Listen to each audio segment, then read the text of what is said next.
Nós estamos na terceira etapa do painel que nós criamos aqui para janeiro de 2022, no Instituto de Cultura Espírita do Brasil, o ICEB. Nós já vimos no primeiro sábado do painel, no dia 15 de janeiro, a visão quântica do Evangelho de Jesus. Depois, no dia 22, nós tivemos Jesus e a visão do Evangelho. E hoje nós temos nossa relação com Jesus. Nós temos também um painel em fevereiro, mas nós hoje estamos tendo a alegria de contar com o nosso querido irmão, amigo, Humberto Vasconcelos, que é professor universitário, dirigente de casa espírita, expositor e articulista da doutrina espírita, atualmente integra a direção de 2 casas espíritas no Recife, a Fraternidade Espírita Francisco Peixoto Lins, o Peixotinho, e Humberto também instituiu essa instituição, a Fraternidade Espírita Francisco Peixoto Lins, o Peixotinho, e também integra a direção do Lar Teresa de Jesus, que é uma casa fundada em 1925. Humberto, você fique à vontade para falar, se quiser, um pouco sobre a fundação do Museu Peixotinho, que você tem aí brilhantemente no Recife. Fale sobre a sua ligação familiar com o Peixotinho, e nós estamos agradecendo muito, muito a sua presença, o aceite ao nosso convite. O Humberto é assíduo colaborador da revista Cultura Espírita. Ele foi muito parcimonioso apresentar o currículo dele, mas ele tem uma larguíssima folha de serviços, que nós já vimos aqui mais ou menos por essa amostra que ele nos deu. E nós tínhamos pedido a você, Humberto, para falar um pouco da sua relação com a estrutura familiar do Peixotinho e como surgiu o Museu Peixotinho aí no Recife. Por favor.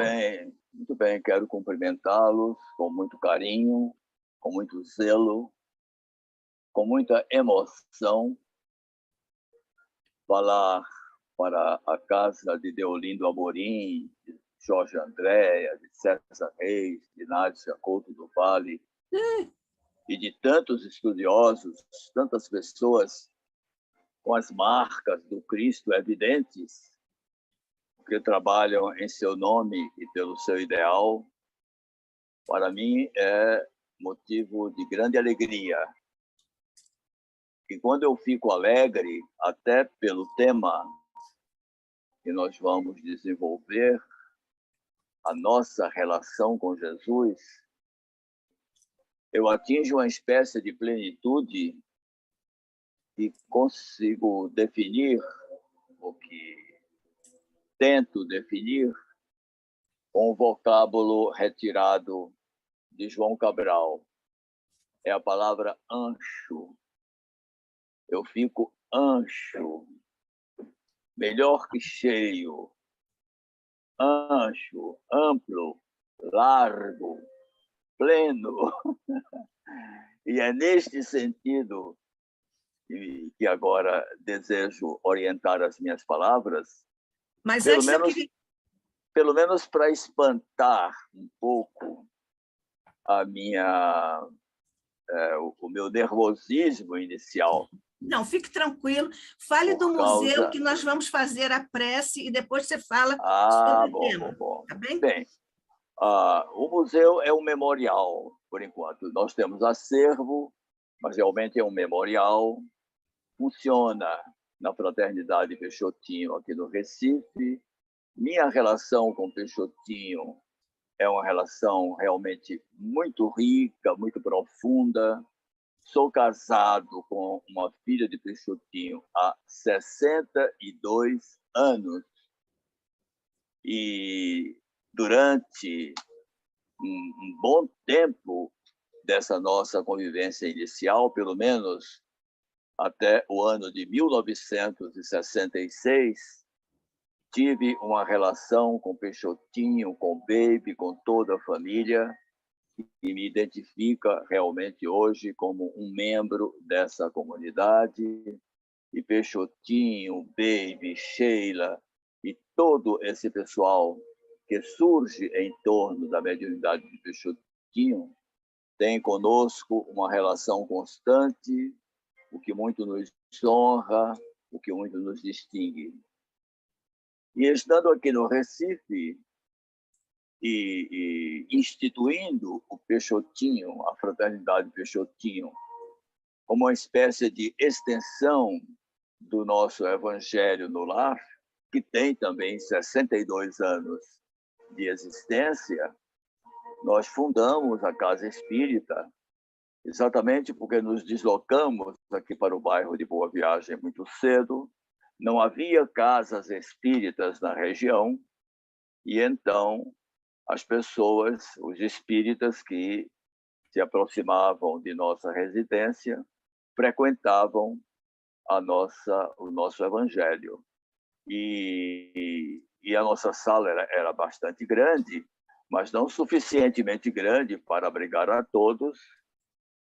E depois que fomos, naturalmente, observando a maturidade dos trabalhos, a regularidade, sobretudo, dos trabalhos, começaram a chegar os encargos de uma casa espírita que, de certa forma, nos forçaram a abrir uma casa espírita exatamente neste núcleo, no centro do bairro de Boa Viagem, onde funcionamos há 34 anos.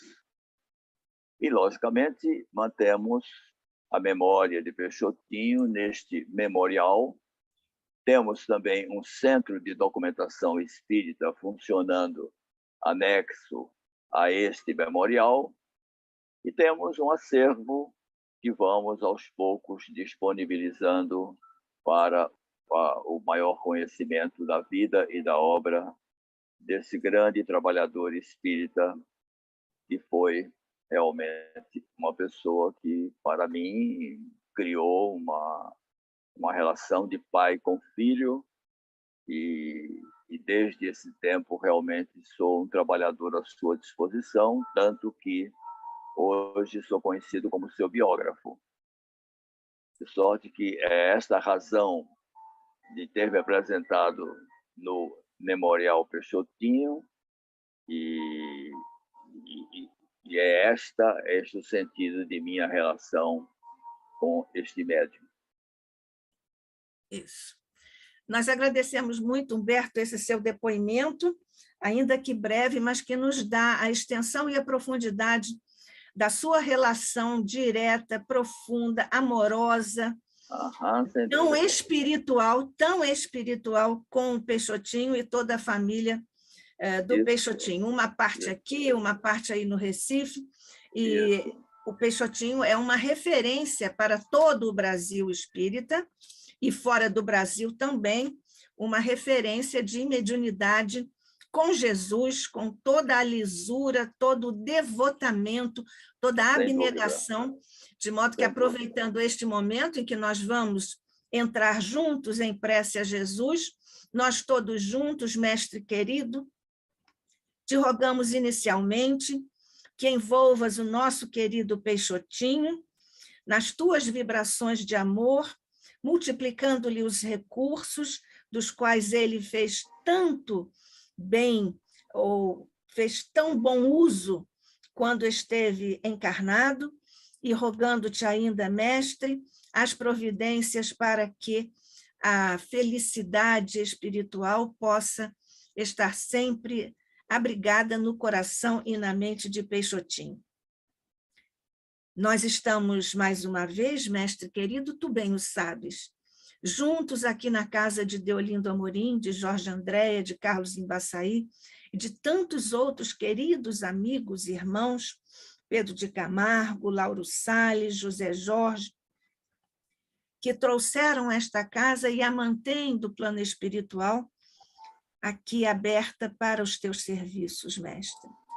Neste instante, nós, ao te agradecermos a bênção de aqui estarmos na condição em que estamos, te rogamos as bênçãos especiais por sobre o nosso querido Humberto Vasconcelos, nosso querido irmão amigo, que nos vem falar, como sempre, com tanto amor, da tua palavra, do teu evangelho e do teu exemplo. Juntos também nós te rogamos neste instante em que nosso pequenino coração abre-se diante do teu, para receber as bênçãos, como sempre, por sobre nossos humildes serviços, mas muito especialmente nós te rogamos um envolvimento profundo, amoroso, por sobre nosso querido irmão amigo César Soares Reis, que em breve estará de volta aqui conosco.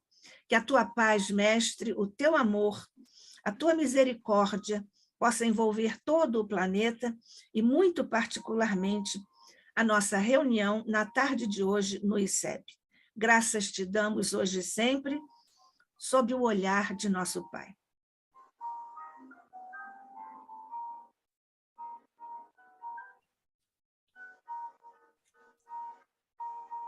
Muito bem, meus queridos Humberto, amigos, isto. meus irmãos. Eu começo exatamente louvando a condição espírita.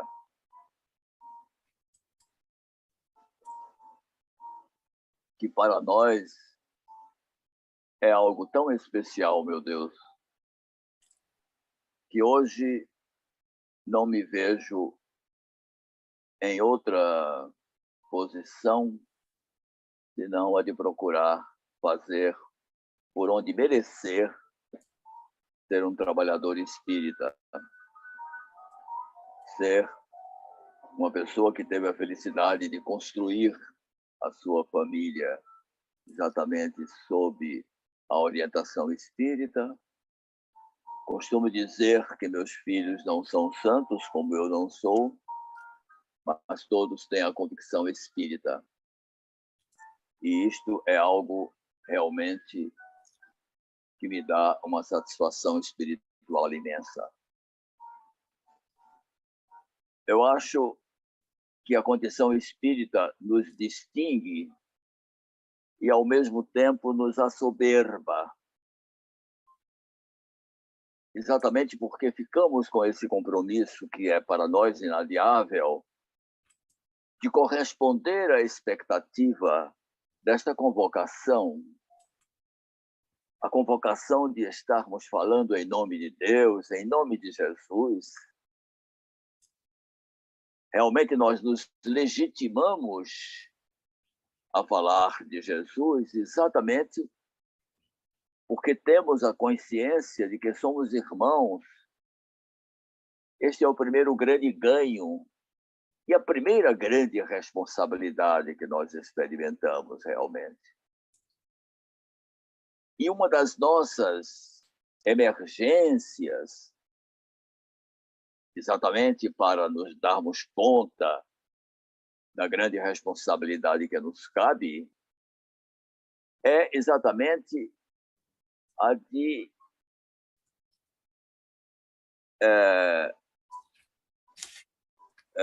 vencermos ou começarmos a corrigir as nossas omissões antigas, os nossos débitos em relação ao muito que recebemos do nosso Pai, ao muito que recebemos da vida.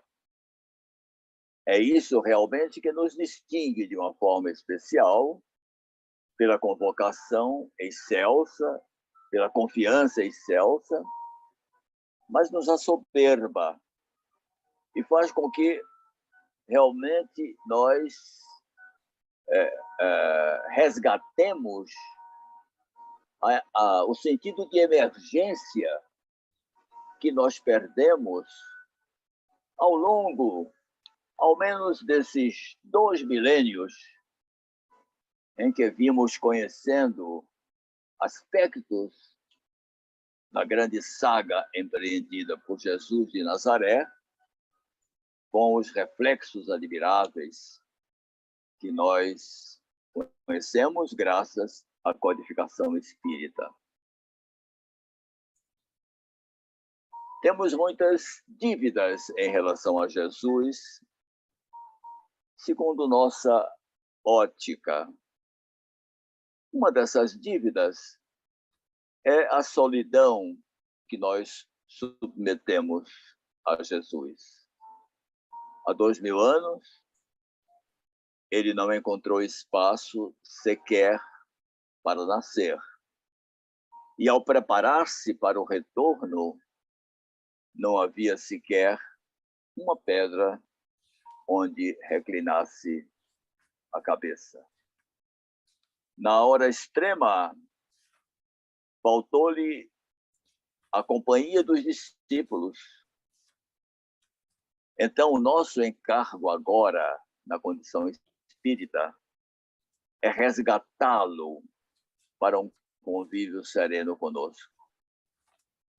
E é este realmente o empenho em que nos colocamos nesta cortina inicial, digamos assim, do trabalho que desejamos apresentar aos nossos queridos irmãos. Lembra-me, neste momento, de um livro antigo, porque os livros que estão arquivados em minha memória, e alguns deles nos restos de biblioteca onde me encontro, são antigos como eu sou antigo. Então, há um livro antigo que recebi de um querido amigo,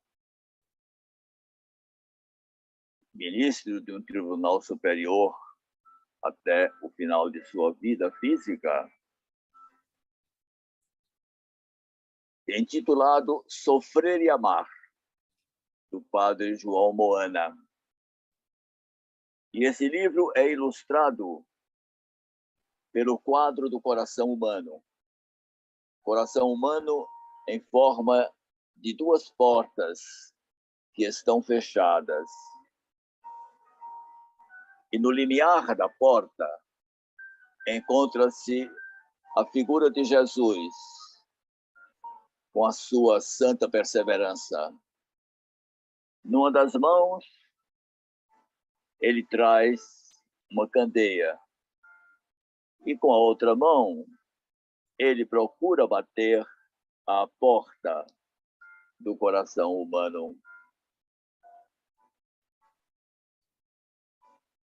Um dos visitantes da exposição onde estava este quadro aproxima-se do autor e indaga por que razão ele não desenhou logo uma fechadura, porque Jesus, naturalmente, portador de todas as chaves, seria capaz de identificar a chave daquele coração e, de uma vez por todas, ingressar no coração do homem. E o autor modestamente informa que o coração humano não tem fechadura, tem ferrolho, tem aldraba, que só abre por dentro.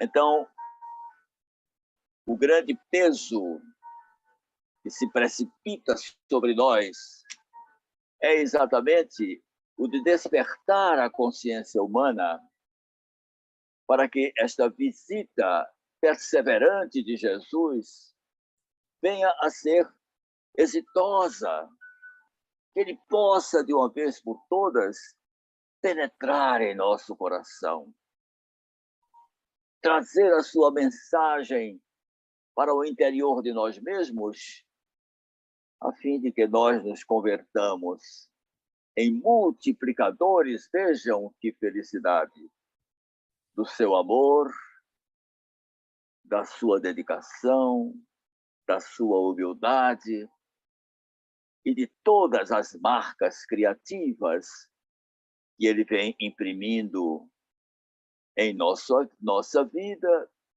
e na própria humanidade toda, porque este é o seu objetivo durante estes 2 milênios e para nós espíritas, muito antes disso.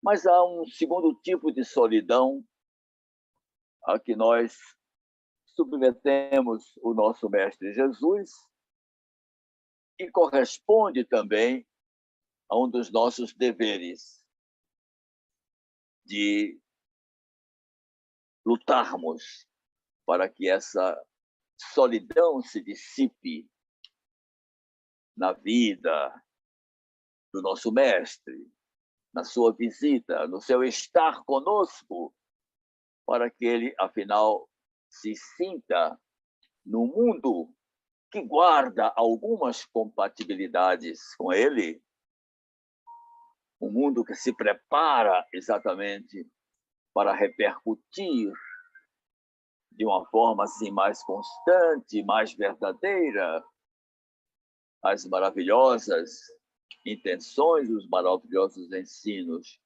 desse mesmo Mestre Jesus. Esta segunda solidão reporta-se exatamente ao comportamento da plateia que recebeu o Mestre Jesus. Era uma plateia de crianças, era uma plateia indigente, ressurgindo de entre os mortos. Ele nos revela a vitória ou a soberania de sua vitória sobre o mal, mas para isso ele teve, de certa forma, de agachar-se para falar com aquelas crianças, para atender aos apelos e os caprichos daquelas crianças que não tinham realmente maturidade suficiente para ouvi-lo, para percebê-lo. Nem mesmo todos os seus discípulos, no primeiro momento, ao menos, lhe deram o conforto dessa vamos dizer, presença junto a ele para que ele não se sentisse tão solitário. Mas ele teve de apelar exatamente para histórias compatíveis com os seus esforços, exatamente para que sejam colimados de êxito os seus esforços. E então não temos o direito mais de estar importunando o Mestre Jesus com pedidos de milagres ou com requerimentos ou requisições para que sejam atendidas as nossas necessidades, digamos assim, materiais. Depois de feita este registro, eu queria falar um pouco exatamente sobre a codificação espírita, que se apresenta sobre o tríplice aspecto de ciência, filosofia e religião, exatamente para destacar a solenidade da codificação espírita. É algo que se comporta com aquela rigidez acadêmica do século XIX e com aquele tratamento de uma metodologia científica imposta pela disciplina do senhor Allan Kardec, mas que traz uma luz tão extraordinária para a humanidade que se converte em algo que tem uma solenidade própria. Eu me lembro, neste momento, de uma referência muito tocante, muito bonita, do Padre Vieira, nos seus muito conhecidos sermões, em que ele fazia a saudação a Maria. E, de certa forma, para explicar aquela majestade com que ele apresentava a figura de Maria, ele, por assim dizer, pedia até perdão, porque aquela solenidade não era algo construído pela sua retórica.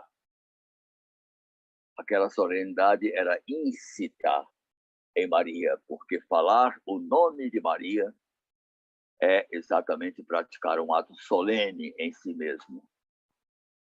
Eu acho que a codificação espírita realmente traz em si, carrega em si esta solenidade.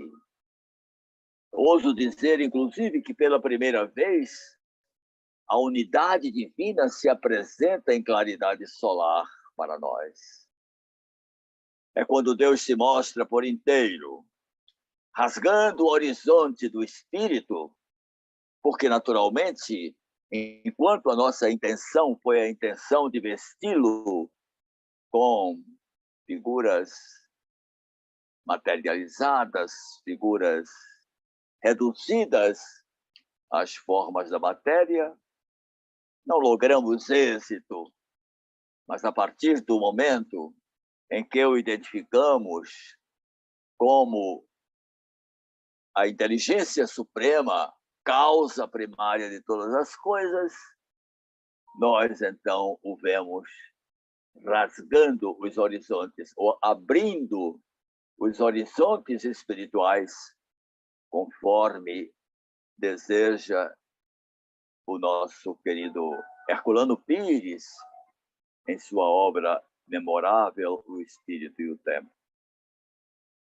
Como toda obra consistente, a codificação apresenta aquilo que os alemães chamam de Leitmotiv. Existe um Leitmotiv na codificação.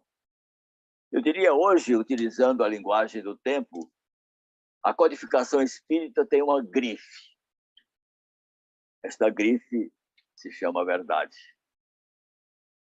Tanto que quando os espíritos foram forçados, de certa forma, a criar uma figura que os representasse, eles escolheram a palavra verdade, não para se dizerem donos da verdade, mas para revelarem o seu compromisso com a verdade. E verdade não era um espírito individualizado, mas uma pleiade de espíritos exatamente comprometidos com essa grife, com esse leitmotiv da codificação, que é exatamente a verdade.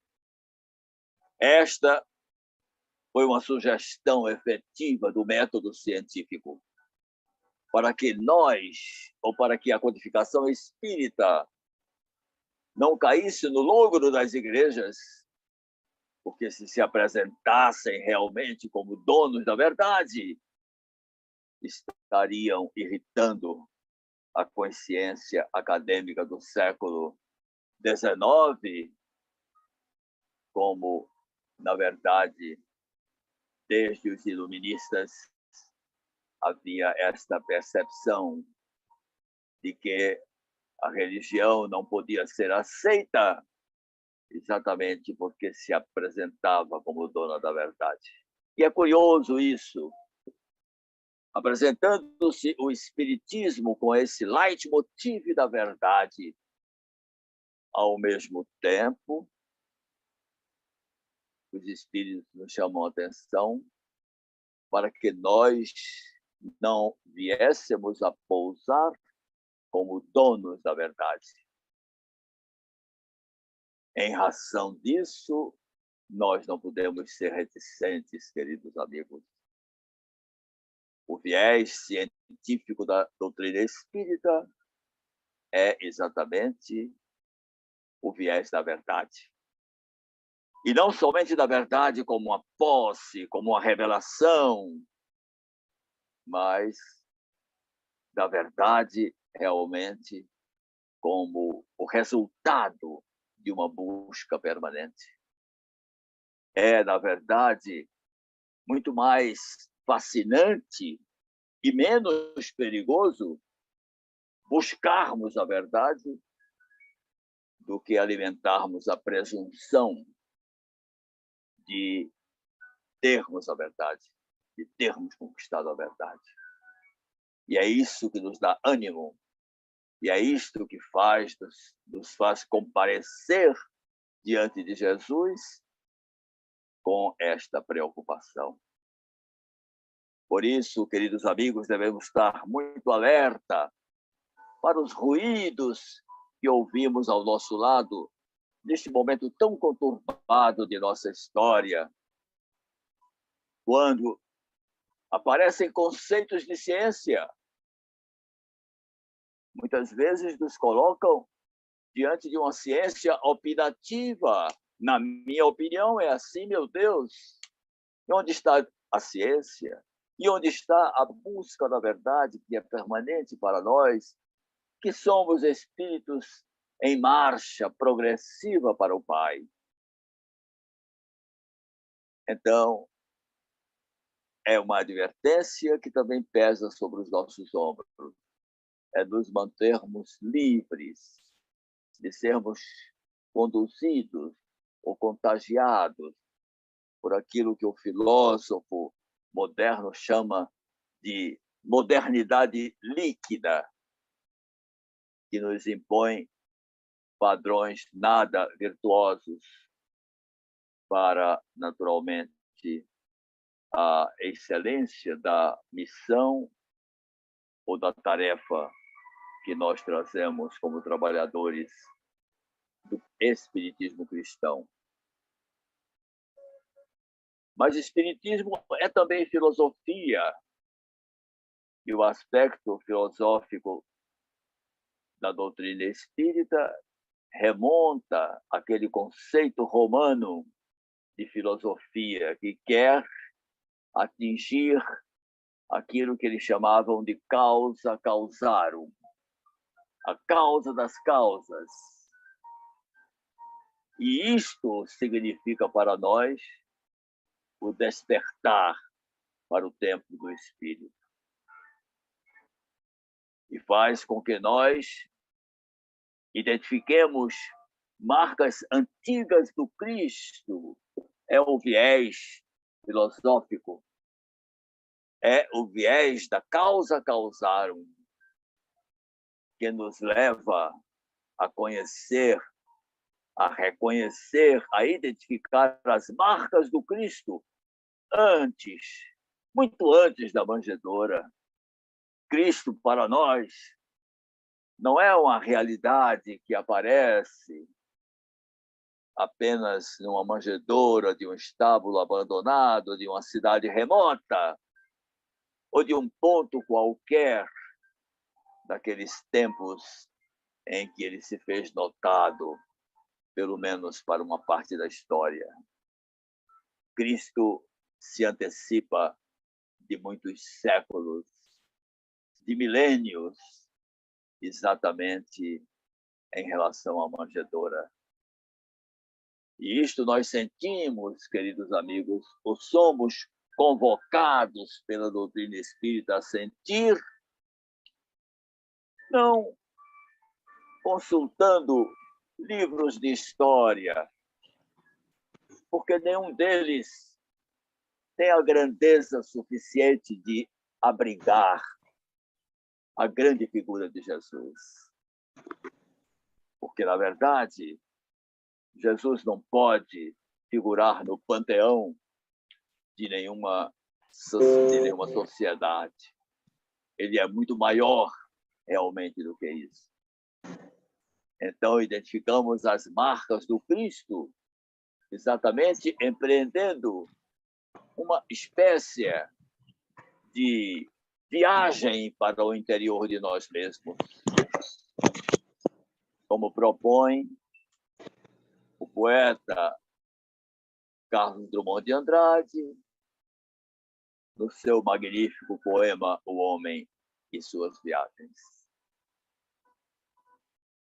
E é exatamente realizando esta viagem para dentro de nós mesmos, no supremo esforço do autoconhecimento, que nós identificamos de uma forma mais constante, mais presente, mais concreta, as próprias marcas de Cristo em nós mesmos. É exatamente fazendo aquela viagem interna em que nos vemos pelo passado que também nós trazemos. A nossa convicção de que a vida é imperecível não decorre da ideia de acreditarmos numa vida verdadeira, numa vida futura, mas a de reputarmos como verdadeira a vida do Espírito, que é uma vida de agora, é uma vida de hoje, e é uma vida que vem de ontem, porque temos marcas, temos emoções arquivadas em nosso patrimônio histórico, em nosso patrimônio pessoal. E é evidente que as marcas desse patrimônio fazem com que nós também nos percebamos que nascemos muito antes do berço, como naturalmente vamos ultrapassar os limites do túmulo, no qual deixaremos o que pertence à terra, que é exatamente este corpo maravilhoso concedido pelo Pai, exatamente para que nós nos expressássemos neste momento de nossa vida. A codificação espírita também nos coloca diante da proposta da religião. O espiritismo não é uma religião, mas é religião por excelência. O aspecto religioso do espiritismo corresponde a um despertar de nossa condição filial diante de Deus. Ora, meu Deus, como isso é interessante. Porque é muito fácil nós reconhecermos a figura paterna, recorrermos à figura do nosso pai. Ele é fonte de provisão de todas as nossas necessidades, aquelas primeiras e todas as necessidades. Mais complexo é nos reconhecermos como filhos, porque daí decorre uma indispensável noção de dever. Ressalta para o espírita o sentido profundo das palavras de Paulo. Que admirável, Paulo! Como aprendemos a ler Paulo através exatamente da luz que jorra da codificação espírita. A vida é dom gratuito de Deus. A vida eterna é dom gratuito de Deus. Com que certeza o Pai investe no homem? Ele, o homem, um espírito fruto de sua criação, ainda não houvera feito nada por merecer a divina confiança, mas esta confiança lhe é reconhecida em função de sua genética, o direito de herança, uma verdadeira figura jurídica no início da criação. E este direito de herança realmente constitui um ato de criação. É exuberante o quadro em que o espírito se apresenta com esse viés religioso, porque religiosa é a própria vida, segundo categoriza o nosso muito querido Emmanuel, o grande exegeta do Evangelho de Jesus. Pois bem, queridos amigos, então a vida é ato religioso. A vida a vida é arte do encontro, como quer um outro poeta, o nosso velho Vinícius de Moraes, que diz de uma forma realmente de uma poesia densa. A vida é arte do encontro. Se ele tivesse usado o artigo definido, é a arte do encontro, ele quebraria o encanto poético dessa afirmação extraordinária que realmente transforma a vida ou interpreta a vida com uma, vamos dizer, finalidade religiosa, com seu viés religioso, sendo a vida um ato religioso.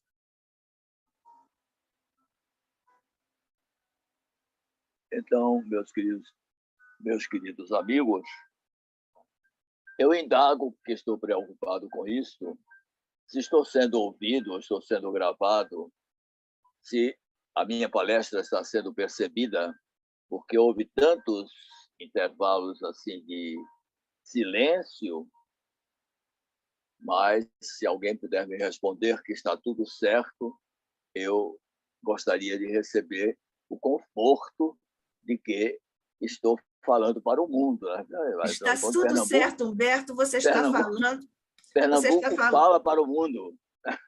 Está tudo certo, nós estamos vendo você e ouvindo você com muita atenção, acompanhando o seu coração, que sempre fala com essa genuína emoção a respeito do nosso mestre. Vamos continuar. Mestre Jesus. Muito bem. Então, meus queridos amigos, o Evangelho de Jesus, ele revela essa dimensão religiosa da vida. É um livro admirável, é um livro que frequentei e fiz alunos frequentarem, apesar de estar trabalhando em, naturalmente, escolas leigas, muitas vezes, mas quando tinha de tratar de qualquer aspecto da literatura universal, vinha capitaneando realmente esta literatura, o Evangelho de Jesus, através das dádivas poéticas extraordinárias que ele contém. Pois bem, então o Evangelho de Jesus para nós é este momento solene em que Jesus deflagra, segundo quer o nosso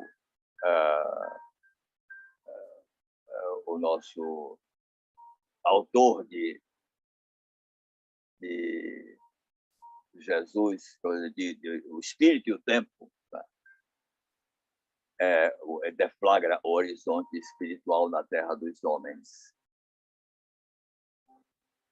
E eu desejo tanto, queridos amigos, agora, dar uma espécie de mergulho num dos aspectos da doutrina espírita que mais me encantam. É a literatura espírita. Eu sou entusiasmado pela literatura espírita. Maravilha. Eu queria... Sei que não estou falando novidade nenhuma para vocês, até o nome de Herculano Pires me desapareceu da mente, mas voltou. E até me conforta isso. Estou olhando aí a minha querida Nátia, exatamente para reconhecer que estou falando de coisas que ela conhece. Eu não quero ter a vaidade de falar em coisas que os meus amigos não conhecem. Eu quero tratar de coisas que nós conhecemos.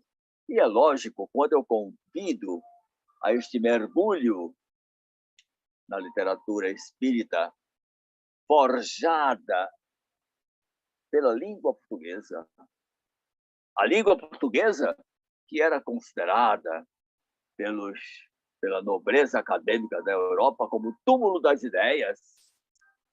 Pois é, em português, que as ideias originalíssimas, inéditas da existência espiritual, do destino da vida diferente dos desenhos teológicos, que se encontra na doutrina espírita, que se encontra no conhecimento, hoje traduzido para dezenas de idiomas, a partir de seu primeiro formato em língua portuguesa.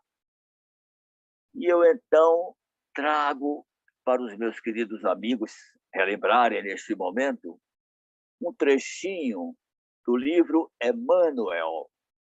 É uma publicação lá do ano de 1938 da nossa FEB. E vejam com que dignidade o mestre Emmanuel se refere a Jesus. Jesus, cuja perfeição se perde na noite impersecrutável das eras. É muita solenidade. E tem que ser impersecrutável mesmo. Inclusive com esta marca indelével da língua latina, per se. Exatamente porque está se falando de algo eminentemente solene. Jesus, cuja perfeição se perde na noite impersecrutável das eras, personificando a sabedoria e o amor, tem orientado todo o desenvolvimento da humanidade terrena. Verifiquem que declaração realmente fantástica, consoladora para nós. Enviando os seus iluminados mensageiros em todos os tempos aos agrupamentos humanos, e assim como presidiu a formação do orbe, dirigindo como divino inspirador a quantos colaboraram na tarefa da elaboração geológica do planeta e da disseminação da vida em todos os laboratórios da natureza, desde que o homem conquistou a racionalidade, vem lhe oferecendo a ideia da sua divina origem, o tesouro das concepções de Deus e da imortalidade do Espírito, revelando-lhe em cada época aquilo que a sua compreensão pode abranger. O que é extraordinário nos espíritos é que eles dizem esta coisa tão pomposa e tão marcante, que é uma peça literária, com a simplicidade de Deus, não abandone seus filhos. O Pai de amor não deixa sozinhas as suas criaturas. Nenhum de nós sequer vai desencarnar sozinho, porque existe sempre uma corte espiritual de benfeitores que estão a serviço do Senhor, estão hoje como estão há séculos e há milênios, exatamente cuidando desse trato maravilhoso do universo, onde nós estamos tentando realmente dar alguns passos efetivos para o nosso progresso espiritual. Esta obra é admirável, mas não podemos nos demorar nela, porque, na verdade, temos de prosseguir para terminar, apresentando uma outra doação do nosso querido Emmanuel, quando ele, fechando, vamos dizer, a cortina desse espetáculo que ele nos oferece com a citação que fiz, quando ele diz em Vinha de Luz, no capítulo 94, cada homem tem o mapa da ordem divina em sua existência, a ser executado com a colaboração do livre-arbítrio no grande plano da vida eterna. Eu agora me lembro do meu cunhado Gilbert Peixoto, que desencarnou há pouco tempo, filho mais velho do nosso querido Peixoto, e meu irmão, diante de uma informação dessas, cada homem tem o mapa da ordem divina em sua existência, a ser executado com a colaboração do livre-arbítrio no grande plano da vida eterna. Ouvindo isso, meu irmão Gilbert diria, puxa vida, era um hábito dele. Quando nós dizíamos alguma coisa, puxa vida. E eu me lembro dele nesse momento para dizer, puxa vida, que coisa consoladora. Temos, é o DNA, é a nossa genética divina. Por isso, meus queridos amigos, meus irmãos, na minha leitura, o Evangelho de Jesus não é precisamente o livro sagrado, vamos dizer, tratado de uma forma muito especial pelas religiões tradicionais, guardado, que não pode ser discutido. Me lembro de minha Dinda, que não permitia que nós apontássemos as estrelas, do contrário, nasceria verrugas na ponta do nosso dedo, porque estaríamos apontando os domínios insondáveis do Criador. O Evangelho realmente não é isto, mas o Evangelho é um código de ética que tem o objetivo de humanizar o homem. Porque isso nós sabemos o que é. Talvez porque saibamos o que é desumanidade.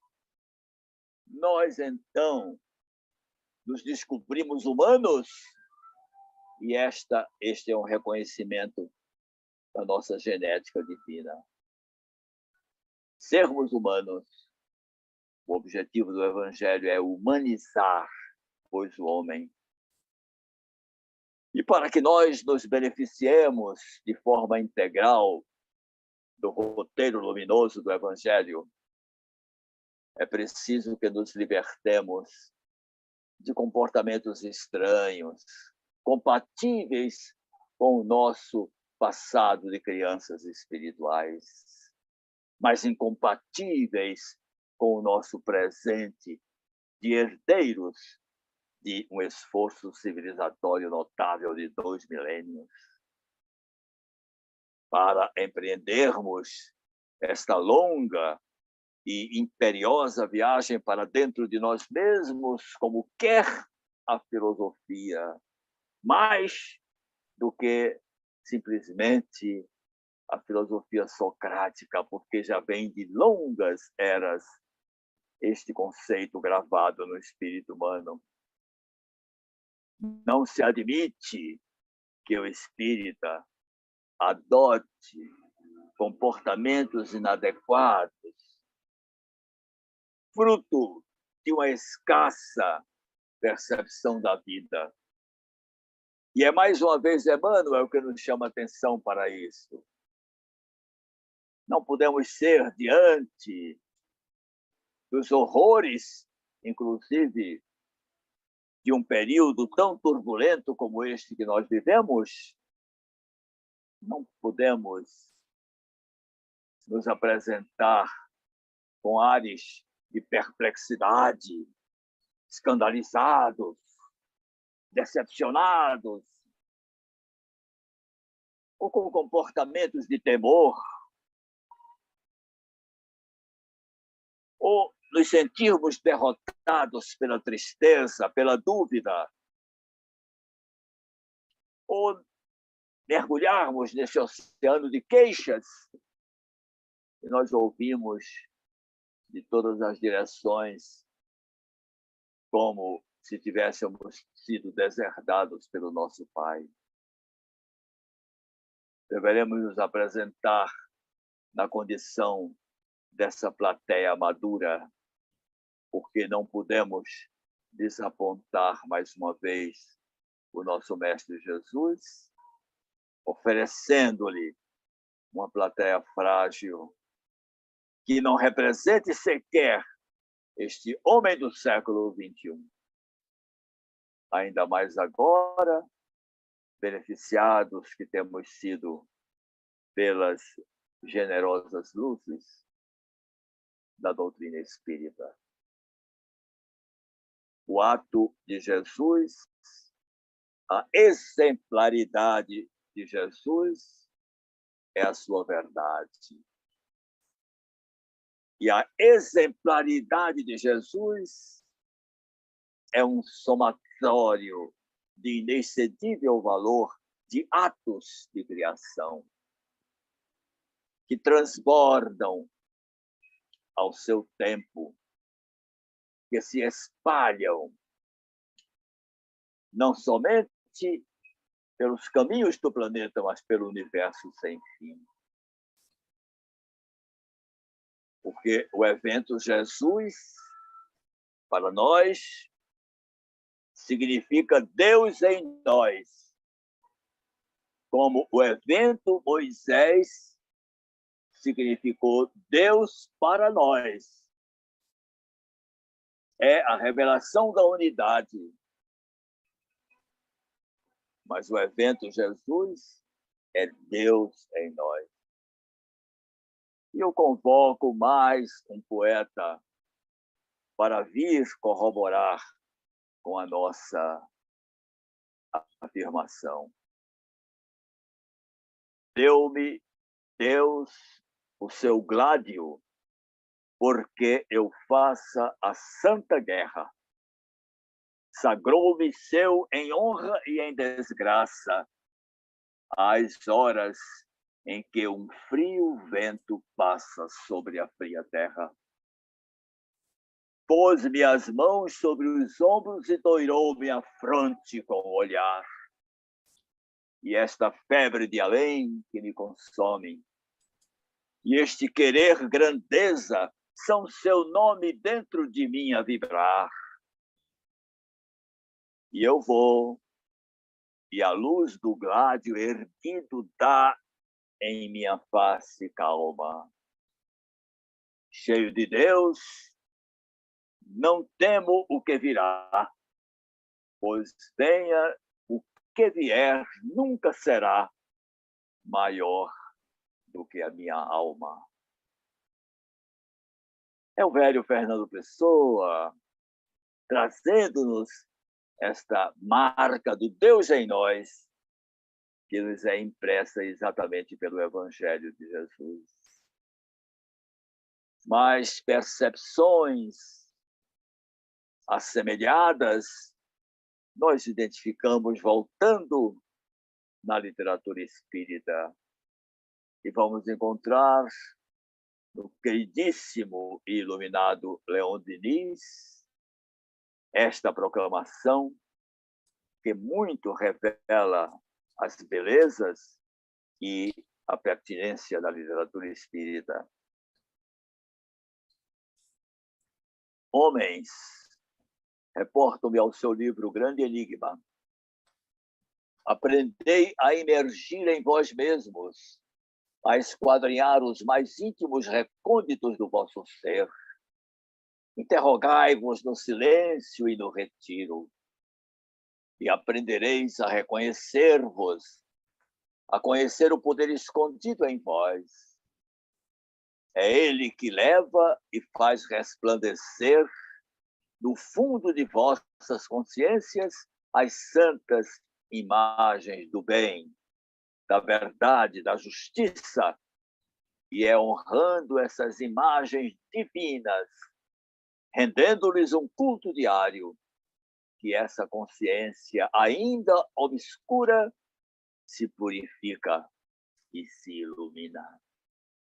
É a prece de todos os nossos dias. É o grande investimento na alma que todos nós fazemos quando mergulhamos nessas palavras e damos vida a essas palavras no território de nossa alma e, sobretudo, quando estamos falando para plateias de ouvidos que precisam realmente ser despertados para isso. Desse mesmo autor, no livro Depois da Morte, nós temos quanto às teorias que de Jesus fazem uma das três pessoas da Trindade, ou um ser puramente fluídico, uma e outra parecem igualmente pouco fundadas. Pronunciando estas palavras, de mim se afaste este cálice, Jesus revelou-se homem, sujeito ao temor e aos desfalecimentos. Como nós, sofreu, chorou. E esta fraqueza inteiramente humana aproxima-nos dele. o faz ainda mais nosso irmão, tornando seus exemplos e suas virtudes mais admiráveis ainda. É por isso, queridos amigos, que nós realmente não podemos fugir desta cogitação da humanidade de Jesus, porque esta é a parte mais tocante do seu sacrifício.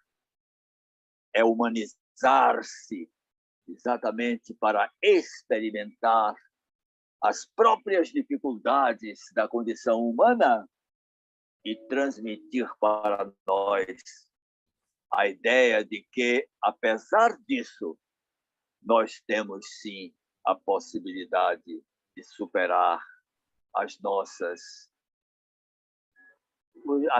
contingências, exatamente pela condição humana. Então, queridos amigos, esta é a missão da doutrina espírita, a de permitir que Jesus, de uma vez por todas, ingresse no coração da humanidade. Como está ausente, meu Deus, como é pertinente a queixa de um religioso de nossa terra que identifica um comportamento cristofóbico nos dias de hoje. Mas como isso é representativo no momento em que se identificam aqueles que devem prosseguir sua jornada sob a inspiração de Jesus neste nosso planetinha camarada, como queria o poeta Vinícius de Moraes, que é exatamente a nossa terra.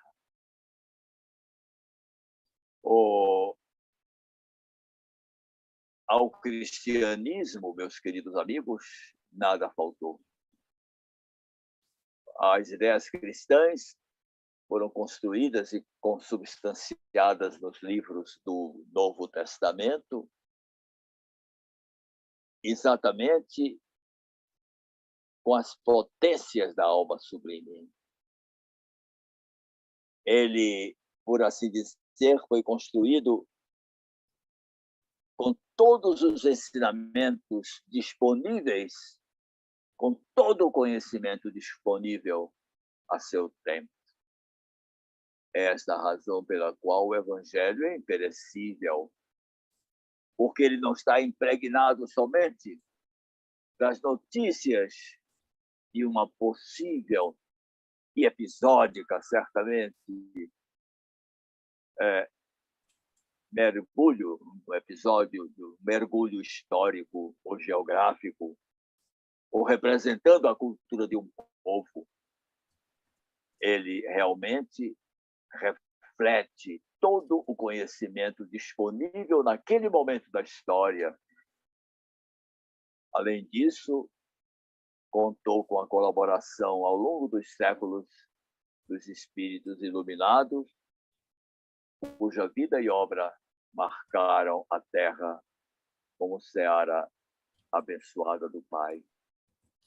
Por isso, o Evangelho é atualíssimo e tem este condão de atualizar-se, porque ele simplesmente não representa um conhecimento do passado, mas é uma luz que se projeta sobre o futuro da própria humanidade.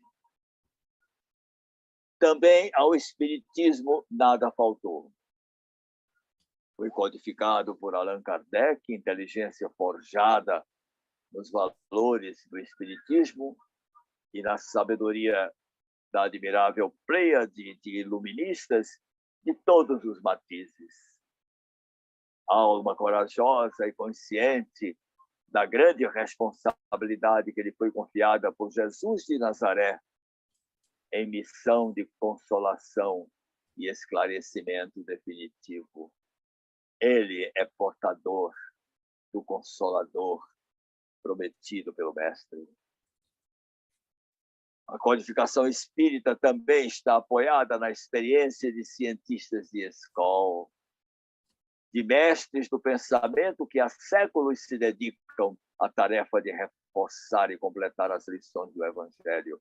Este foi outro dos grandes exemplos de Kardec, que deixou, com a sua confiança na verdade do Espírito, que aos cientistas coubesse a tarefa da ciência. E ficou empreendendo, vamos dizer, a grande estrutura lógica da doutrina espírita e deixando que os cientistas trabalhassem em seu campo para chegarem às brilhantes notícias que deram ao espiritismo, à literatura espírita, esta base científica representada pelos grandes autores que nós conhecemos. E no Brasil, esta obra é reforçada por uma obra mediúnica inigualável que, naturalmente, a todos nos encanta.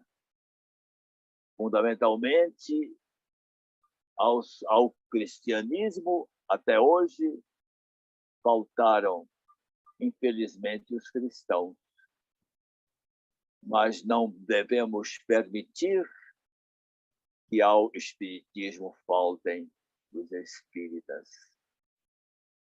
Por isso que, neste momento, fazemos 2 proposições para encerrar este momento de nossa palestra. A primeira proposição é esta: quanto de Cristo você tem? E a segunda proposta ou proclamação é esta: quanto de Cristo você é? Com essas 2 propostas, encerramos esta primeira parte e nos colocamos à disposição da organização do encontro. Obrigada, Humberto. Obrigada, Humberto. Nós estamos aqui com uma proposta também para você. Nós podemos ter um pequeno intervalo, agora de uns 10 minutos. Você toma seu cafezinho aí, que a Silvia oferece e tudo. E então nós vamos depois passar a umas perguntas que já estão aqui no nosso chat. Se você concorda, nós vamos a esse pequeno intervalo.